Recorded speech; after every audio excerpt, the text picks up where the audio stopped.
ରାୟଗଡ଼ା ନାଗାବଳି ସେତୁ ଉପରେ ଅଜଣା ଗାଡ଼ି ଧକ୍କାରେ ଦୁର୍ଘଟଣାଗ୍ରସ୍ତ ହୋଇଛି ଏକ ଡାଲା ବୋଝେଇ ଅଟୋ। ଏଥିରେ ଅଟୋ ଚାଳକ ସାମାନ୍ୟ ଆହତ ହୋଇଥିବା ବେଳେ ପଛ ଡାଲାରେ ବସିଥିବା ଜଣେ ଶ୍ରମିକ ବ୍ରିଜ୍ ଉପରୁ 100 ଫୁଟ ତଳ ନାଗାବଳି ନଦୀକୁ ଛିଟିକି ପଡ଼ି ଗୁରୁତର ହୋଇଛନ୍ତି।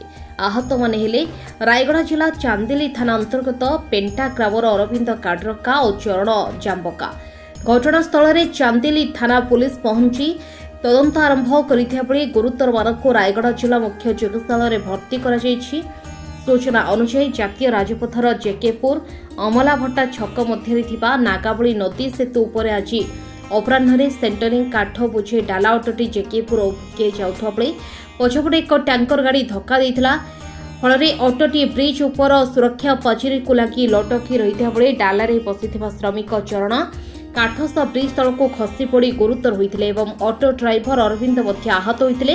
ତେବେ ଗାଡ଼ିଟି ଧକ୍କା ଦେଇ ଘଟଣାସ୍ଥଳରୁ ଫେରାର ଥିବାବେଳେ ଚାନ୍ଦିଲି ଥାନା ପୁଲିସ ଅଜଣା ଗାଡ଼ିଟିକୁ ଧରିବାକୁ ତଦନ୍ତ ଜାରି ରଖିଥିବା ଜଣାପଡ଼ିଛି। ରାୟଗଡ଼ାରୁ ବ୍ୟୁରୋ ଚିଫ୍ ହୃଷିକେଶ ସାହୁଙ୍କ ରିପୋର୍ଟ, ଓଡ଼ିଶା ନ୍ୟୁଜ୍ 27।